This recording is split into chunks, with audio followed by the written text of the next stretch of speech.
That night, the TV turned on by itself. On this day 3 years ago, a line of text appeared on the screen, and then photos began playing automatically. Emily and I were sitting on the couch. She was still holding her coffee.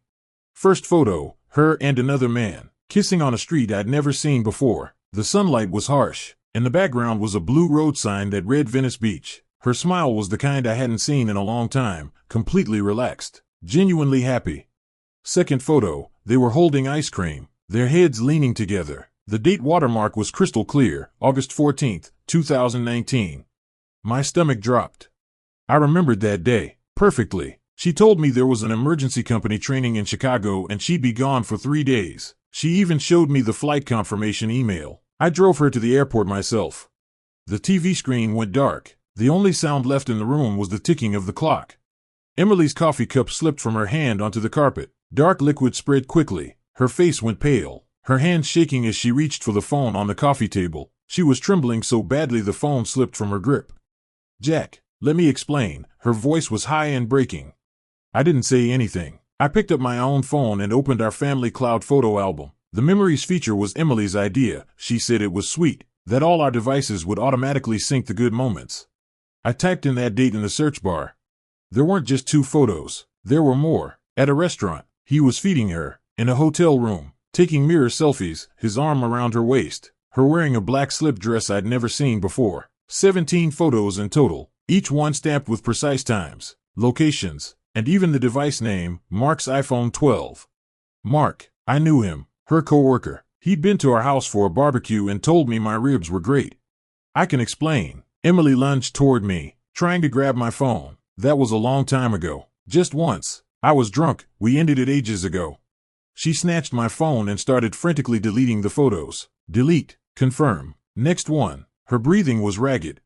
I watched her delete them. Then I picked up the TV remote and pressed a few buttons. The family cloud album was logged in on the TV too. The photos she had just deleted from her phone were now reappearing on the 75-inch screen, one by one, perfectly intact, bigger, sharper. You could even clearly see the ugly ring on his finger. Synced backup. She had only deleted the local files. The cloud copies had to be removed separately. She froze, let out a short whimper, and lunged toward the TV stand to pull the plug. "Won't help," I said, my voice so calm it sounded unfamiliar. "Your laptop, my dad's tablet, every device logged into this account has probably already gotten a memories notification by now." She stood there, back to me, shoulders starting to shake violently. "But I didn't ask why him, or do you love him?" Those questions suddenly felt meaningless. I opened the album's browse by year and map view.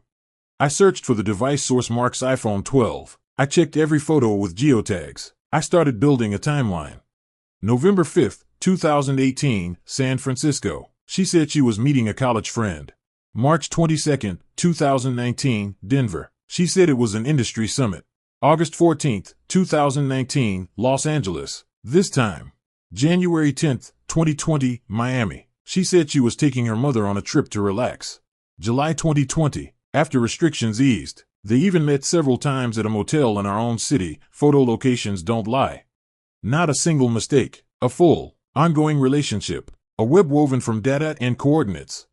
I compiled the dates, locations, and device information into a simple document. I printed it out. The paper felt cold. I placed it on the coffee table, weighed down beside the overturned coffee cup. "This is every time you were with him in the past 2.5 years, I said, or at least, the parts the cloud remembers. Emily turned around, mascara smeared across her face. She tried to speak but no sound came out. Her phone rang. The caller ID showed Mark. She declined it like she'd been burned. It rang again immediately. She powered the phone off.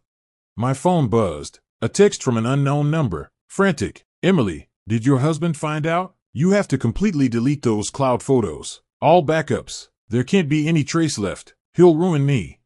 See? Digital footprints. Everyone's afraid of them." I took a screenshot of that message too and added it to the document. "Let's get a divorce," I said. "My lawyer will contact you tomorrow, and until you clean up your digital memories, you might want to stop logging into any shared family accounts, because the system," I nodded at the TV still idling in standby, "is better at telling the truth than you are." It went faster than I expected. No screaming, no long negotiations. The evidence was too clear, so clear it was bloodless, so clear that any explanation sounded like a bad joke. The day she moved out, she logged into the cloud album one last time and deleted everything that was hers, and everything of them. The album was empty. But the printed timeline sat in my lawyer's folder. The screenshot stayed on my phone. That panicked text message rested in the message log. A cloud album can be wiped clean. But what's happened has already left a permanent mark in the stream of data. Your happiest moments, the ones you wanted to preserve, faithfully recorded by the system, only to be pushed back to you one calm night, in the coldest possible way, as the iciest kind of testimony. The TV will never autoplay memories again. I turned that feature off. Now it's just a quiet TV. And that's fine.